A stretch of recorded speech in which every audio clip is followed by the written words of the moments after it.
दुनिया की मुख्तलिफ कौमों के अपने कैलेंडर हैं और अक्सर कैलेंडर किसी शख्सियत की तारीख पैदाइश से या तारीख वफात से जुड़े। इस्लामी कैलेंडर हिजरत से शुरू होता है। ये कैलेंडर शुरू किसने किया? हजरत उमर फारूक रजी अल्लाह तआला अन्हु के दौर से हिजरी कैलेंडर की शुरुआत हुई। इसको जोड़ा तो गया अल्लाह के रसूल सल्लल्लाहु अलैहि वसल्लम की हिजरत के वक्त से, मगर इस तारीख को लिखने की शुरुआत और इस कैलेंडर की शुरुआत हजरत उमर के दौर से। सवाल ये है कि हिजरत का वाकया, उसके अंदर ऐसी क्या खास बात है कि हजरत उमर फारूक जैसे दूरंदेश इंसान ने इस्लामी कैलेंडर को हिजरत के टाइम से शुरू किया। वो चाहते तो अल्लाह के रसूल की पैदाइश से शुरू कर देते, वो चाहते तो हजरत उमर अगर चाहते तो अल्लाह के रसूल की वफात से शुरू कर देते, अल्लाह के रसूल सल्लल्लाहु अलैहि वसल्म की बेइज्जत से शुरू कर देते। ये हिजरत से क्यों शुरू? असल में हिजरत का जो वाकया है, हिजरत का जो सफर है, ये इस्लामी तारीख का टर्निंग पॉइंट है। अल्लाह के रसूल सल्लल्लाहु अलैहि वसल्लम की सीरत का ये वो चैप्टर है जहां से इस्लामी तारीख बदल जाती है। हिजरत के पहले तक मुसलमान दबे थे, कुचले थे, मजलूम थे।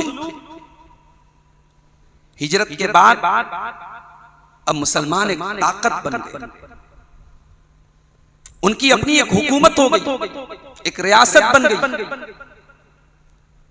अब वो जुल्म सहने वाले नहीं, अब जुल्म का जवाब देने वाले। तो हिजरत इस्लामी तारीख में चेंजिंग पॉइंट है, टर्निंग पॉइंट।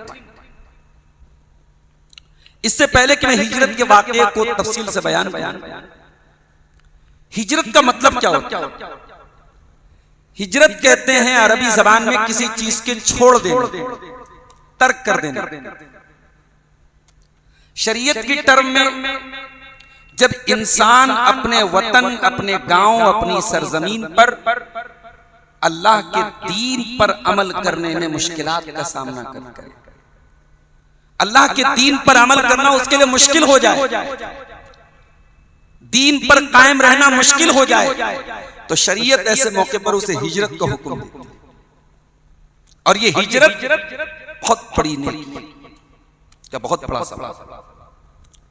बल्कि अगर इंसान हिजरत कर सकता है, उसके दीन पर अमल करने में उसको अपने वतन में, अपने सरजमीन पर मुश्किल आ रही है और हिजरत का ऑप्शन है और हिजरत नहीं कर रहा है तो गुनहगार होगा अल्लाह। सूरह निसा की आयतें आप देखिए जहां अल्लाह ताला ने हिजरत का जिक्र किया। वमन युहाजिर फी सबीलिल्लाहि यजिद फिल अर्दि मुरागमन कसीरन वसआ, जो अल्लाह की राह में हिजरत करेगा, अल्लाह का वादा है, अल्लाह उसे जमीन के अंदर कुशादगी अता फरमाएगा, उसे अमन और चैन अता फरमाएगा। वमन यखरुज मिन बैतिही मुहाजिरन इलल्लाहि व रसूलिही, और जो अपने घर से हिजरत की नीयत से निकलता है, तुम्मा युदरिकुहुल मौत, और फिर उसको मौत आ जाती है, फक़द वक़ा अजरुहु अलल्लाह। हिजरत करने के लिए अपने वतन से निकला, अपने घर से निकला और रास्ते में मौत आ गई, तब भी अल्लाह कह रहा है उसको पूरा सवाब मिलेगा हिजरत का। आसान काम नहीं है मेरे भाई, हिजरत करना आसान काम। अरे लोग रोजी रोटी के लिए अपना वतन छोड़ते तो उसमें बड़े पत्थर, कलेजे पर बड़ा पत्थर रखना पड़ता है। यहां से लोग दुबई जाते हैं, सऊदी जाते हैं, यहां लोगों को लगता है कि साहब वहां तो बड़ी आलीशान जिंदगी। अभी एक सफर में मैंने देखा, एक साहब के कमरे में जाने का इत्तेफाक हुआ। ये बनारस के करीब एक गांव के रहने वाले, ड्राइवर हैं, वो रियाज में रहते हैं, सऊदी अरब की राजधानी कैपिटल रियाज। उनका कमरा छोटा सा कमरा है, उसी में किचन है, उसी में किनारे बाथरूम है, छोटा सा बिस्तर लगा है, मुर्गी के दरबे के जैसा कमरा है। अब सोचो वो इंसान जब सऊदी से घर आता होगा तो घर वालों की एक्सपेक्टेशन क्या होती है, कितनी लोग मुतालबात कितने लगा देते हैं, कितने लोगों की डिमांड होती है कि ये ले आओ वो ले आओ। इंसान ये नहीं सोचता कि वो इंसान परदेश में कैसे जिंदगी गुजार रहा है। बड़े कलेजे पर पत्थर रख के लोग रोजी रोटी के लिए हिजरत करते हैं। मेरे भाइयों, अपना वतन छोड़ना आसान काम नहीं। सहाबे किराम ने अल्लाह के दीन के लिए, अल्लाह और उसके रसूल की मदद के लिए अपने वतन को छोड़ा। इसीलिए अल्लाह ताला ने कुरान करीम में जब मुहाजिरीन सहाबा का जिक्र किया तो क्या फरमाया, लिल फुकराइल मुहाजिरीन अल्लज़ीना उखरिजू मिन दियारिहिम व अमवालिहिम यब्तगूना फज़लन मिनल्लाहि व रिज़वाना व यंसुरूनल्लाह व रसूलहु उलाइका हुमुस सादिकून। फरमाया ये वो सहाबा हैं जिन्होंने अपने माल को, अपने घरों को छोड़ करके अल्लाह की मदद की है, रसूल की मदद की है। सच्चे लोग हैं ये, सच्चे लोग हैं ये, नबी का साथ देने वाले। तो हिजरत के माने छोड़। अल्लाह के प्यारे नबी सल्लल्लाहु अलैहि वसल्लम फरमाया, अल मुस्लिम मन सलिम अल मुस्लिमून मिन लिसानिही व यदिही वल मुहाजिर मन हजर मा नहल्लाहु अन्हु। मुसलमान वो है जिसके हाथ से और जिसकी जुबान से दूसरे लोग महफूज हों, और मुहाजिर वो है, हिजरत करने वाला वो है जो हर उस चीज को तर्क कर दे इससे अल्लाह ने रोका। मेरे नौजवान साथियों, शहवतों के गुनाह आम हो रहे हैं, बदकारियां आम हो रही हैं, ज़िनाकारियां आम हो रही हैं। जिस दौर में ज़िनाकारी और बदकारी आम हो रही है, उस दौर में अपने आप को पाक दामन रखना ये भी हिजरत है। जिस दौर में क्रिकेट मैच के लिए नमाजें तर्क की जा रही हो, उस दौर में हय्या अला सलाह की एक आवाज पर मस्जिद में आ जाना ये भी हिजरत है। जिस दौर में हराम कमाई के हजारों रास्ते ओपन हो, उस दौर में हलाल की रोजी रोटी को अपने लिए काफी समझना ये भी हिजरत है। तो हिजरत ये बड़ा वसी लफ्ज़ है, बड़ा आम लफ्ज़ है। शरीयत के खिलाफ हर चीज को छोड़ देना हिजरत। अल्लाह के प्यारे नबी को ख्वाब में दिखाया गया कि आप हिजरत करके एक ऐसी जगह जा रहे हैं जहां खजूरों के बहुत ज्यादा पेड़ हैं और वो दो पहाड़ों के बीच में वो जगह है। अल्लाह के नबी समझ गए कि उस जगह से मुराद सरजमीन यस्रिब है, जिसको बाद में मदीना कहा गया। आपने अपने सहाबा को हुक्म दिया कि मुझे अल्लाह ताला की तरफ से ये बता दिया गया है कि हिजरत करने की जगह यस्रिब है, तुम लोग यस्रिब की तरफ हिजरत करो, मदीना की तरफ हिजरत करो। चुनांचे सहाबे किराम ने छोटी छोटी जमातों की शक्ल में मदीना जाना शुरू कर दिया। पहले सहाबा गए हैं, अल्लाह के नबी बाद में गए। ये बात नोट कर लीजिए, सहाबे किराम की एक बड़ी तादाद मक्का से मदीना चली गई। और ये किस दौर की मैं बात कर रहा हूं, ये 13 साल का मक्के का वो दौर था जिसमें क्या जुल्म नहीं हुआ है मुसलमानों पर। इसमें बिलाल हबशी की तारीख है, जिनको गरम रेत पे लिटा करके सीने पर भारी पत्थर रख करके उनको टॉर्चर किया जाता है।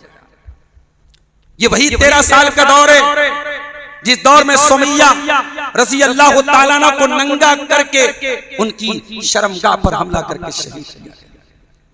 ये वही 13 साल का दौर है जिस दौर में अल्लाह के प्यारे नबी अल्लाह की बारगाह में सजदा कर रहे हैं और आपके ऊपर गंदगी लाके डाली जा रही है, आपको अल्लाह की बारगाह में सजदा करने की इजाजत दी। ये वही 13 साल का दौर है जिस दौर में अल्लाह के नबी नमाज पढ़ रहे हैं, आपकी गर्दन में चादर डाल करके आपका गला घोटने की कोशिश की। ये वही 13 साल का दौर है। इसी दौर में अल्लाह के प्यारे नबी पर ताइफ में पत्थर बरसाए गए। इसी 13 साल दौर में अल्लाह के प्यारे नबी को न जाने क्या क्या अलकाब दिए गए, किस तरीके से मेंटली आपको हरासमेंट किया गया, आपको टॉर्चर किया गया, आपको तकलीफ दी। और जब आपकी बीवी हजरत खदीजा का इंतकाल हो और आपके चचा अबू तालिब का इंतकाल हो, तो जो एक सपोर्ट था, एक ताकत थी, वो भी खत्म। अब अल्लाह के प्यारे नबी सल्लल्लाहु अलैहि वसल्लम अंदर और बाहर से जो एक सपोर्ट मिलता था, वो सपोर्ट भी खत्म हो गया। ऐसे हालात में हिजरत का आपको हुक्म दिया गया। सहाबे किराम चले गए, अल्लाह के नबी अभी नहीं गए। अभी आप इंतजार में हैं कि अल्लाह की तरफ से जब मुझे इजाजत मिलेगी तब मैं मदीना जाऊंगा। इजाजत आपको कब मिली? जब मक्का वालों ने एक मीटिंग, मक्के में एक जगह थी दारुन नदवा, वहां वो मीटिंगें करते थे, कोई मामूली नहीं, बड़ी बड़ी मीटिंगें करते थे।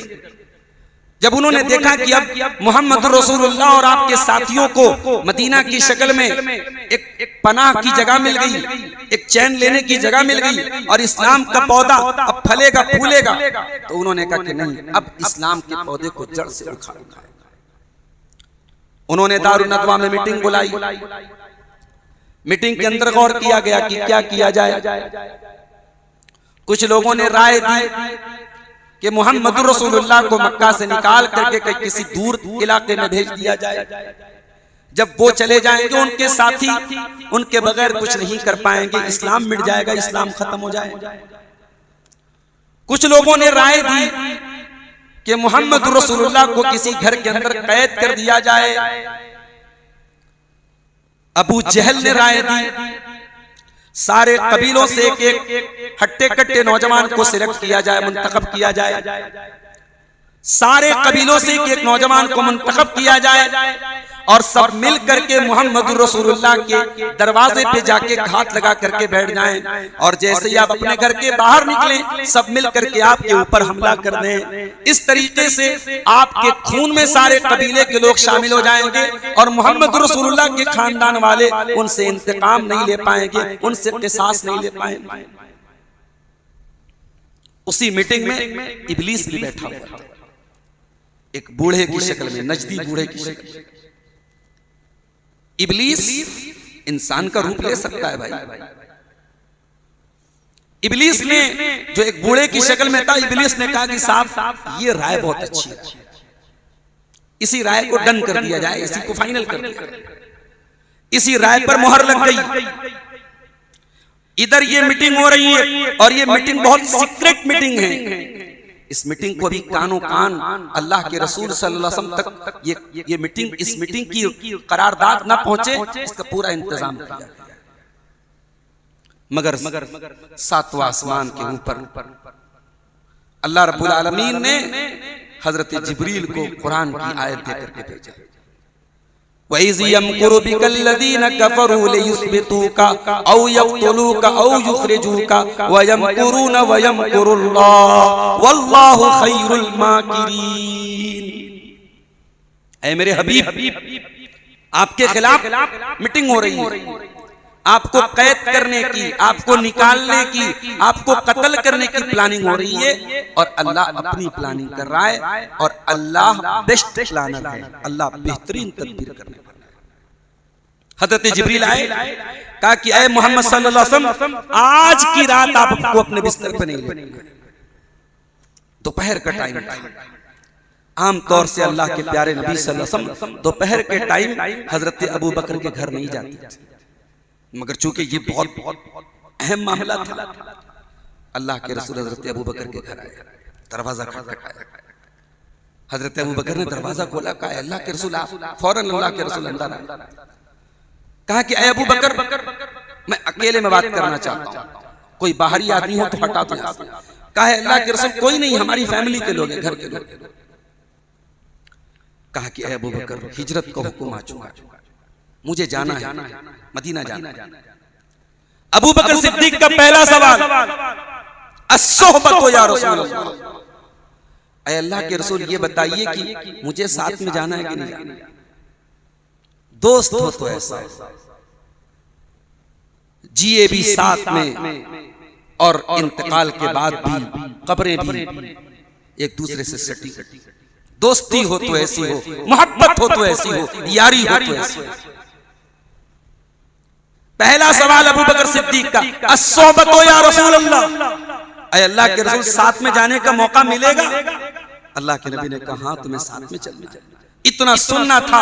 अबू बकर सिद्दीक रोने लगे और अम्मा आयशा कहते पहली बार मैंने अपने बाप की आंखों में खुशी के आंसू देखे।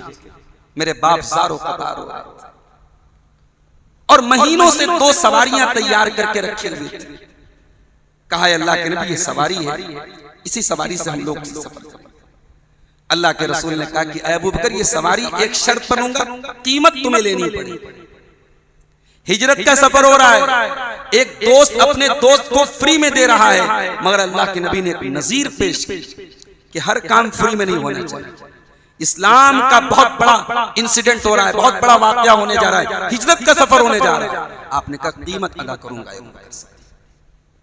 उसके बाद आप घर आए, अपने बिस्तर पर आपने हजरत अली को लेटाया और उनको बता दिया कि अली आज की रात मुझे निकलना है और तुम्हें मेरे बिस्तर पे लेट जाना है। और मुशरिकीन की ऐसी प्लानिंग है, मुझे कत्ल करने की प्लानिंग, मगर लन यखलुस इलैका शर, ऐ अली तुम्हारा कुछ नहीं बिगड़ेगा। हजरत अली रजी अल्लाह तआला अन्हु ये जानने के बावजूद कि मेरी जान का खतरा है, मुशरिकीन पूरी तैयारी के साथ तलवार लेकर के आएंगे, हो सकता है धोखे में मुझे मार दें, मगर इस्लाम के लिए, रसूल के लिए, अल्लाह के दीन के लिए हजरत अली रजी अल्लाह तआला अन्हु नबी के बिस्तर पे लेट गए। और यही से एक बात सुन लो, हमारा अकीदा ये नहीं है कि अली से मोहब्बत तब होगी जब अबू बकर को गाली दी जाएगी। हमारा अकीदा ये नहीं है कि अहले बैत से मोहब्बत तब होगी जब सहाबा को गाली दी जाएगी।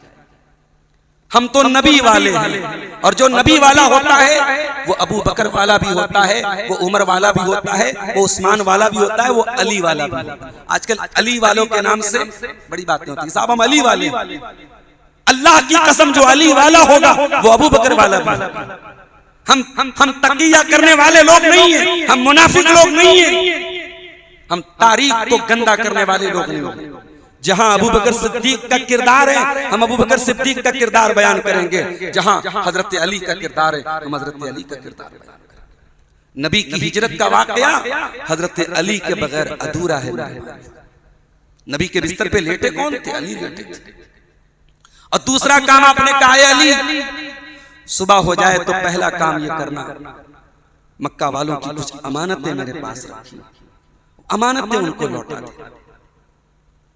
अजीब बात नहीं है मेरे भाई, मक्का वाले दुश्मन हैं, अल्लाह के नबी से दुश्मनी चल रही है, मगर अमानत रखवा रहे हैं तो आपके पास। किरदार बनाओ तो ऐसा बनाओ, कैरेक्टर बनाओ तो ऐसा बनाओ कि आपका दुश्मन भी अगर ट्रस्ट करे, भरोसा करे, विश्वास करे तो आप उसे अपना माल अगर कहीं सेफ नजर आए, कहीं सुरक्षित नजर आए तो आपके पास नजर आए। ये किरदार हमारे नबी ने हमको दिया है।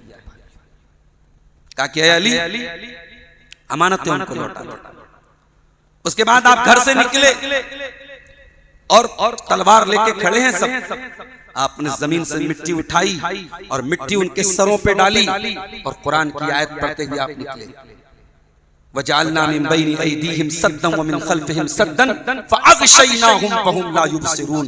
सूरह यासीन की आयतें पढ़ते हुए आप निकले, उनकी आंखों के सामने से निकले, उनको पता नहीं चला।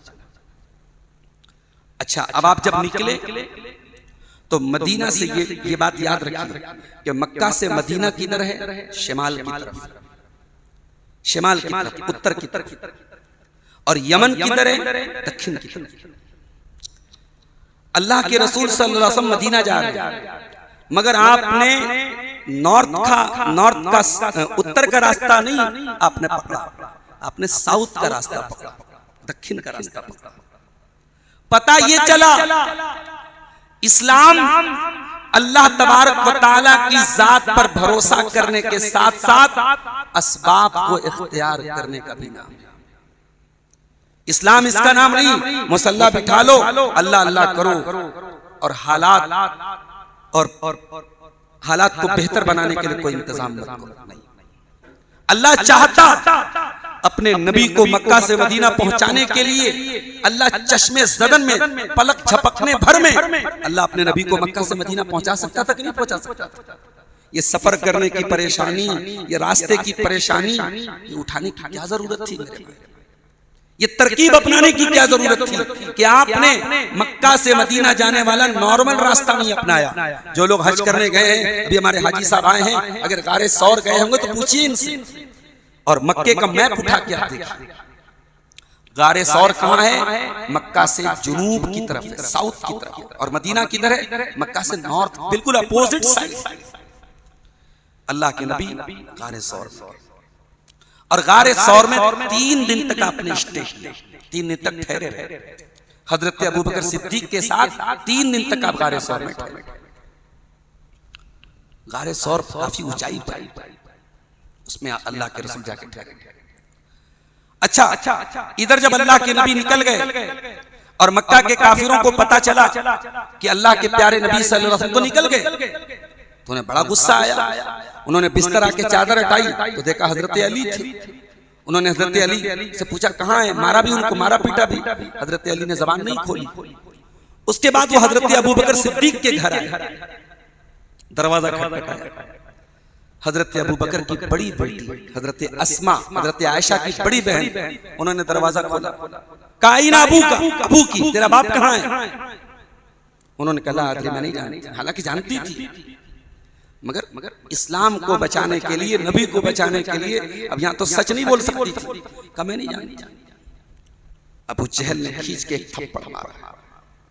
बेटियां बड़ी लाड से पाली जाती है मेरे भाई, और ये अबू बकर सिद्दीक की बेटी, अबू बकर सिद्दीक की बड़ी बेटी, बड़ी बेटियों को तो लोग और प्यार से पालते।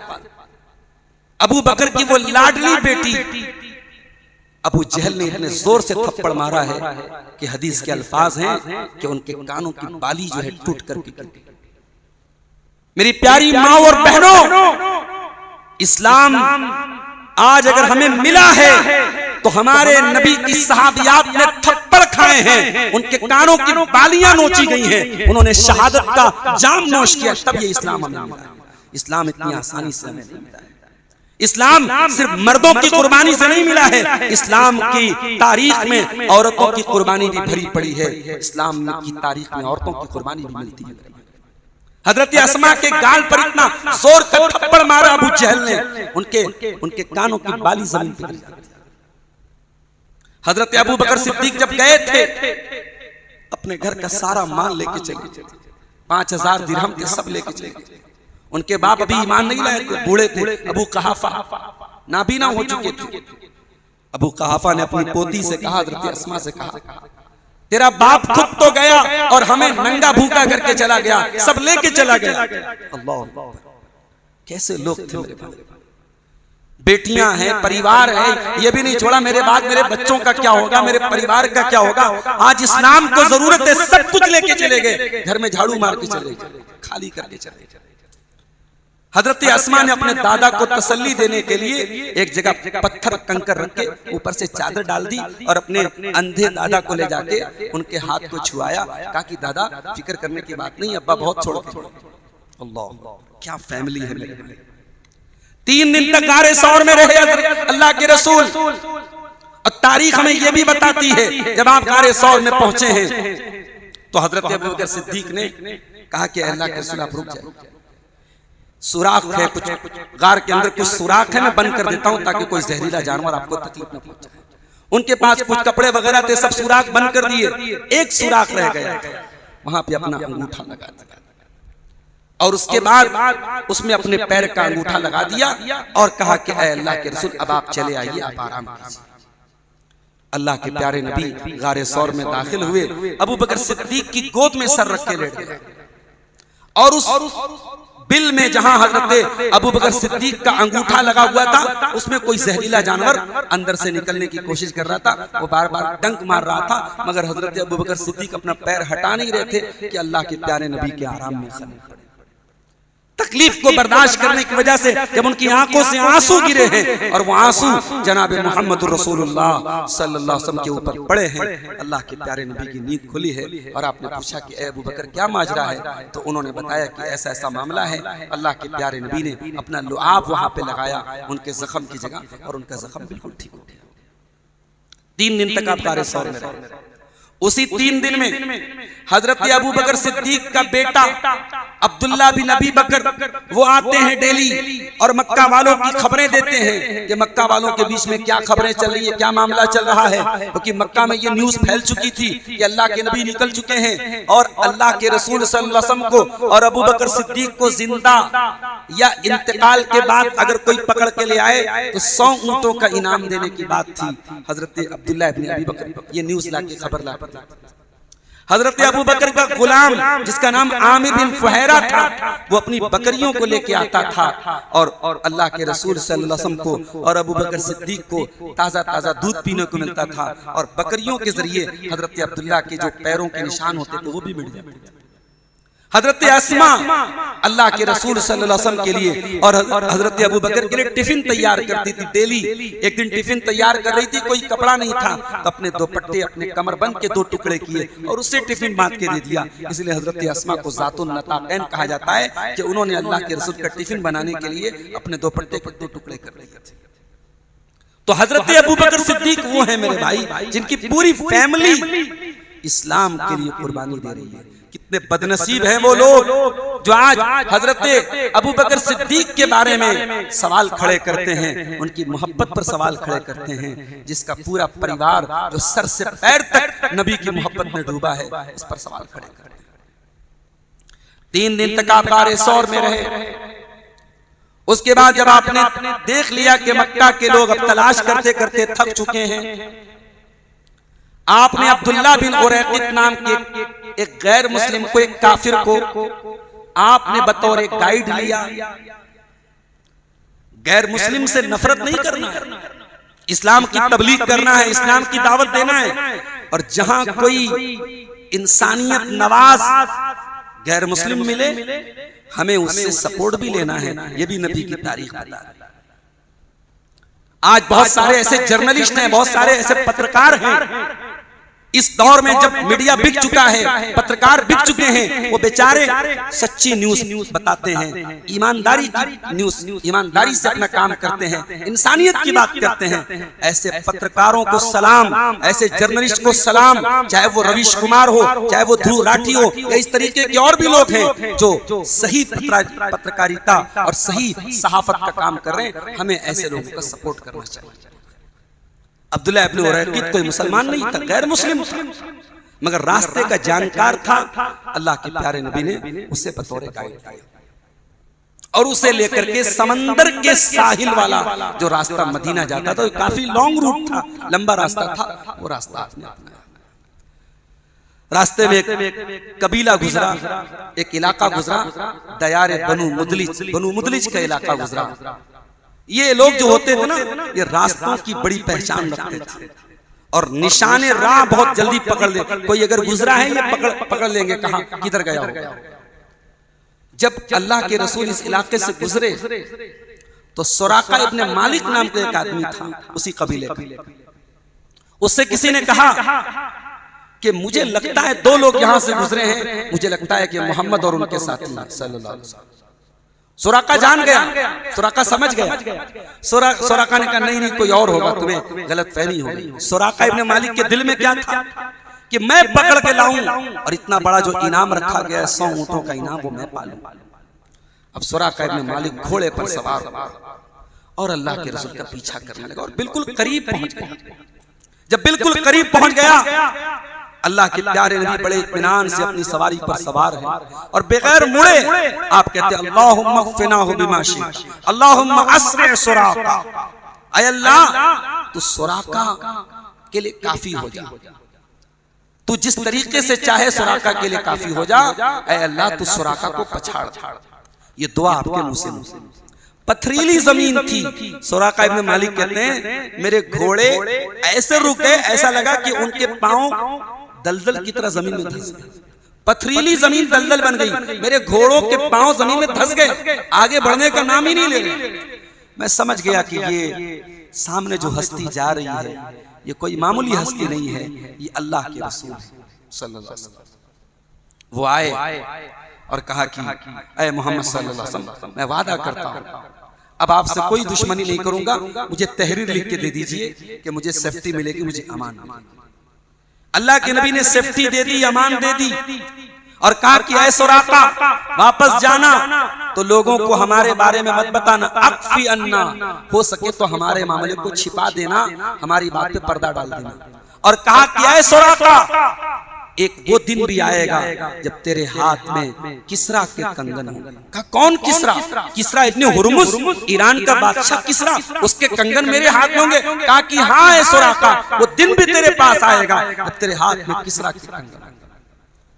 अल्लाहु अकबर।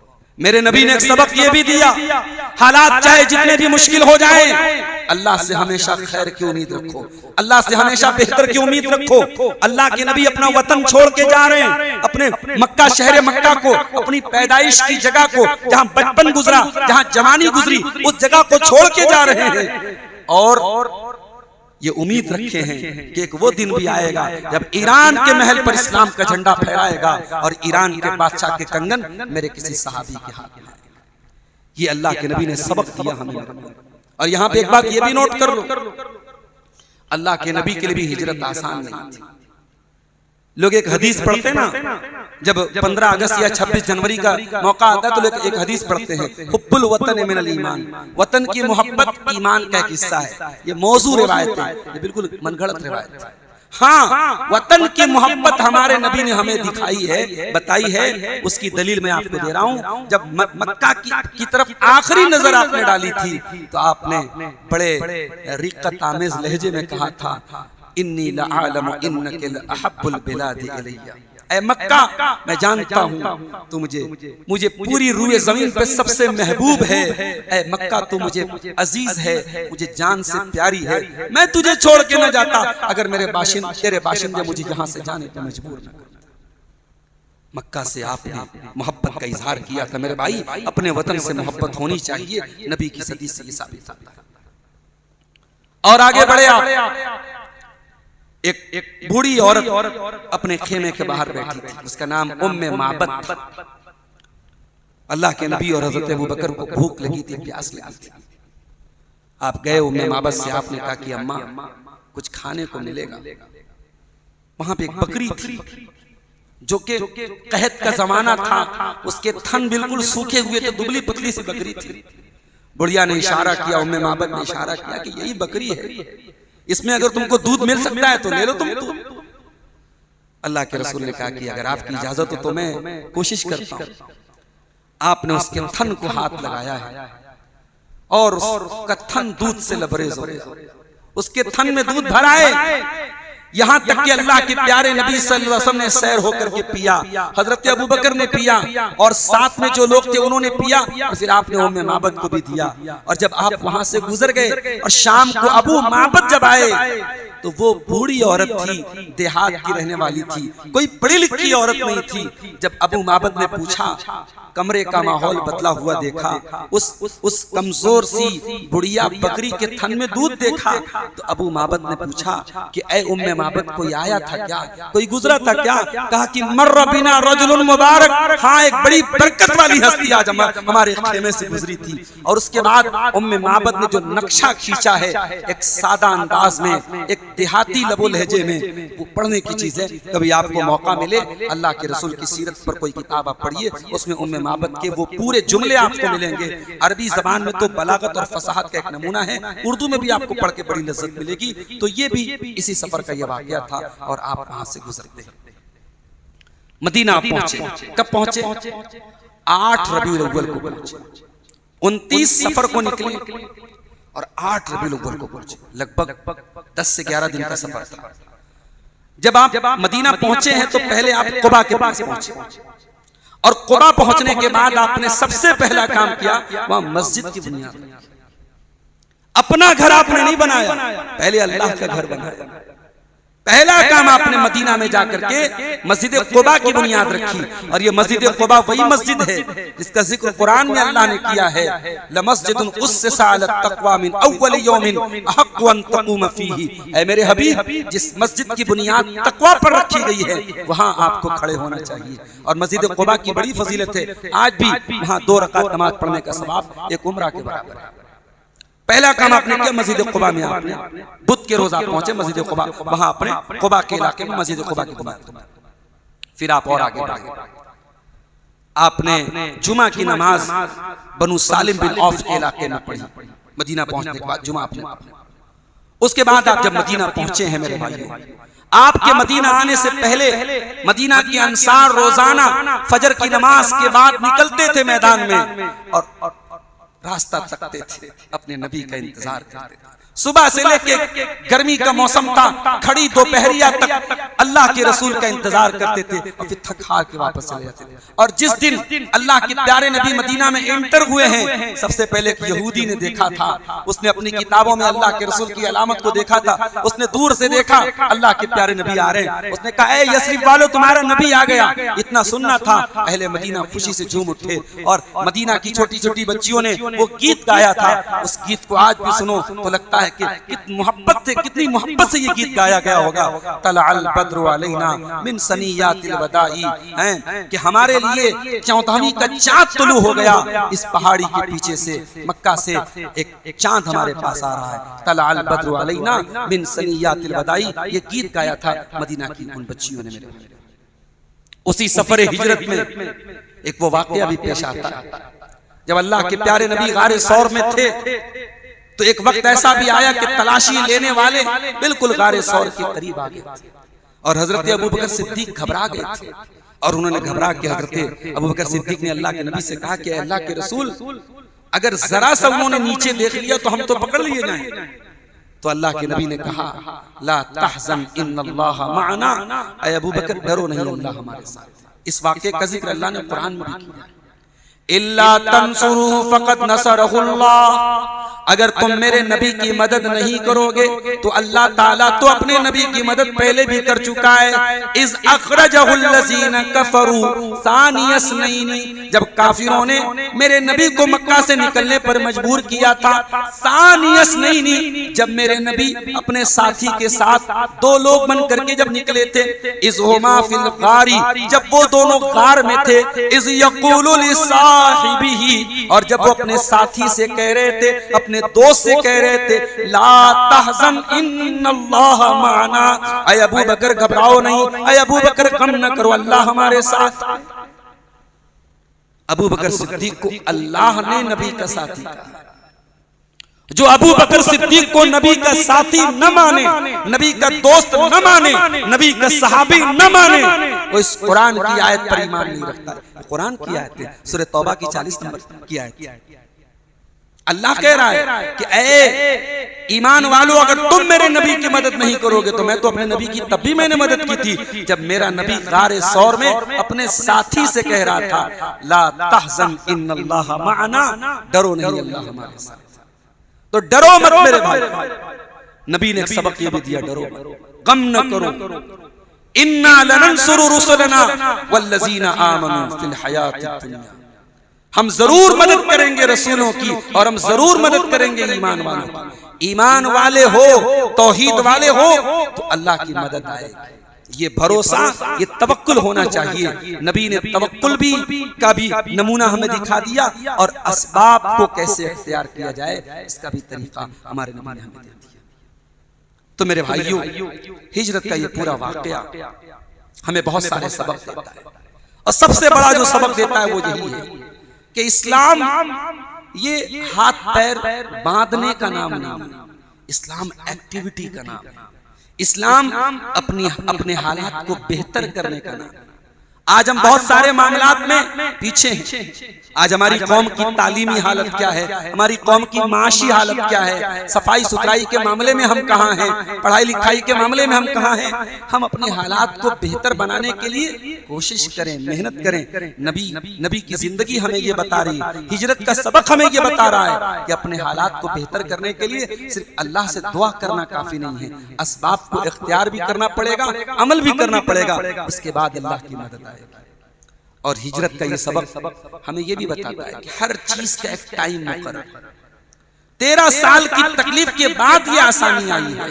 इन्ना मअल उसरि युस्रा, अगर आज मुश्किल है तो कल परेशानी आएगी, ये भरोसा हमें होना चाहिए। और अगर देर हो रही है किसी मामले में तो ये बात याद रखिए, कभी कभी किसी मामले में देर होना भी हमारे हक में अच्छा होता है। अल्लाह को पता है कि कब कौन सी चीज हमें मिलनी चाहिए, इसलिए अल्लाह के फैसले पर भरोसा करना चाहिए। हिजरत के ये वाकयात मेरे भाइयों हमें बहुत कुछ सिखाते हैं और सबक देते हैं। हिजरत का ये वाकया अल्लाह के रसूल की रिसालत और आपकी सदाकत पर भी बहुत सारी दलीलें इस वाकये के अंदर मिलती हैं। कदम कदम पर ऐसे वाकयात हमें मिलते हैं जो अल्लाह के प्यारे नबी की रिसालत और आपकी सच्चाई पर दलालत करते हैं। जब हम हिजरत के वाकये को पढ़ते हैं हमारा ईमान और मजबूत होता है और अल्लाह के रसूल से और सहाबा से हमारी मोहब्बत बढ़ जाती है। हिजरत के फौरन बाद जब आप मदीना पहुंचे, आपने मक्का के मुहाजिरीन और मदीना के अंसार के बीच में भाईचारा कराया। नबी के एक जुमले पर मदीना के अंसारियों ने मक्का के मुहाजिरों के लिए अपना सब कुछ कुर्बान करने का इरादा कर लिया, अज़्म कर लिया। आज हमारे हालात क्या हैं? सगा भाई अपने भाई से लड़ रहा है, सगा भाई अपने भाई से मुकदमाबाजी कर रहा है, चचा की भतीजे से नहीं पट रही है, दादा की पोते से जो है मुकदमाबाजी चल रही है। ये हालात आज हमारी कौम के हैं। मेरे भाइयों, हिजरत का ये वाकया हमें इस्लामी उख़्वत और हमदर्दी और भाईचारा भी सिखाता है। मैं इसी के साथ अपनी बात को खत्म करते हुए अल्लाह से दुआ करता हूँ, रब्बुल आलमीन हमें अपने प्यारे नबी सल्लल्लाहु अलैहि वसल्लम के नक्शे कदम पे चलने की तौफीक अता फरमाए। रब्बुल आलमीन मुहर्रम के इस महीने में जो कि इस्लामी कैलेंडर का पहला महीना है और 4 हराम महीनों में से एक महीना है, अल्लाह ताला इस महीने में तमाम मुसलमानों को शिर्क व बिदात से महफूज रखे। अल्लाह हर उस काम से हमें बचने की तौफीक दे जो अल्लाह और उसके रसूल को नापसंद है। रब्बुल आलमीन हमें दुनिया में जब तक जिंदा रखे तौहीद पर जिंदा रखे और हम सबका खात्मा ईमान पर हो। आमीन व आखिर दावाना अल्हम्दुलिल्लाहि रब्बिल आलमीन। वस्सलामु अलैकुम व रहमतुल्लाहि व बरकातुहू।